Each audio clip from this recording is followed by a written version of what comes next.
Audio Jungle.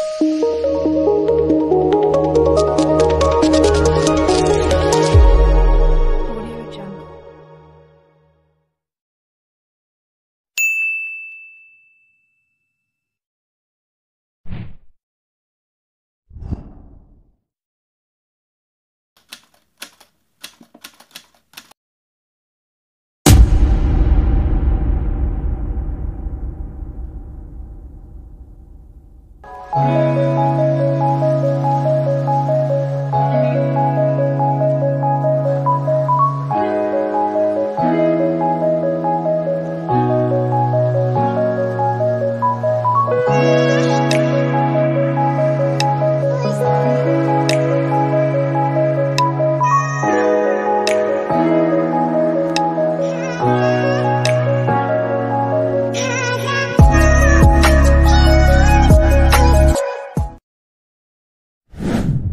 Di tahun ini, perkembangan digital semakin lama semakin pesat. Semua aspek kehidupan di dunia tidak dapat terpisahkan dari kata digital di dalamnya. Mulai dari aspek ekonomi, komunikasi, transportasi, pendidikan, hingga aspek keagamaan tidak luput memanfaatkan perkembangan teknologi digital dalam penerapannya. Di bidang keagamaan, bagi seorang muslim kegiatan berdakwah menjadi kewajiban dalam hidupnya. Hal ini merujuk pada Quran Surat An-Nahl ayat 125 yang berbunyi, Ud'u ila sabili rabbika bil hikmati wal maw'idhatil hasanati wajadilhum billati hiya ahsan Inna rabbaka huwa a'lamu biman dhalla an sabilihi wa huwa a'lamu bil muhtadin.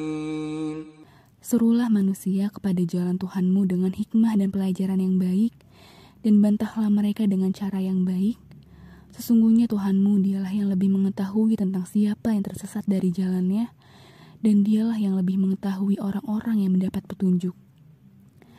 Ayat lain yang menerangkan wajibnya berdakwah bagi setiap muslim tertera pada Quran Surat Ali Imran ayat 104 yang berbunyi, وَلْتَكُمْ مِنْكُمْ أُمَّةٌ يَدْعُونَ إِلَى الْخَيْرِ وَيَأْمُرُونَ بِالْمَعْرُوفِ وَيَنْهَوْنَ عَنِ الْمُنْكَرِ وَأُولَئِكَ هُمُ الْمُفْلِحُونَ.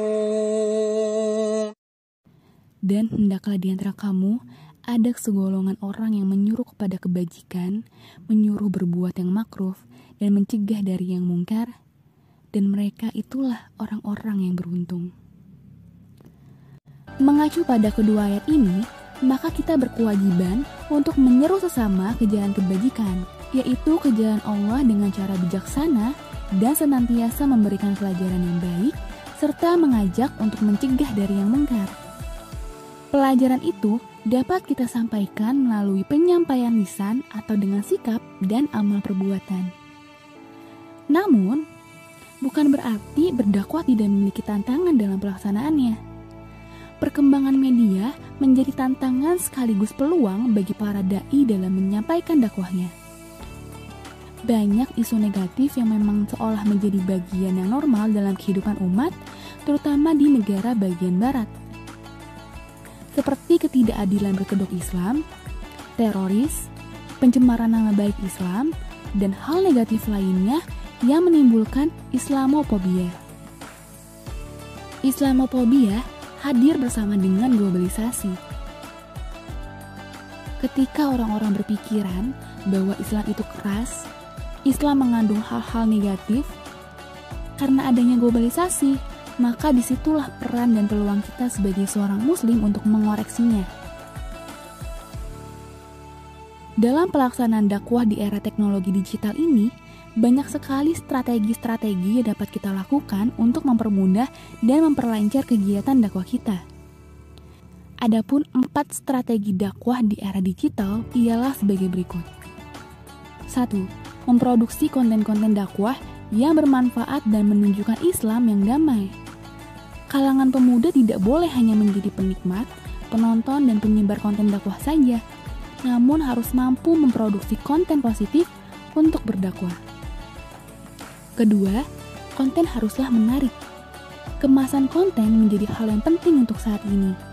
Karena seberapa bagus pun isi konten, jika tidak dikemas dengan menarik, pasti orang cenderung akan malas untuk membaca atau melihatnya.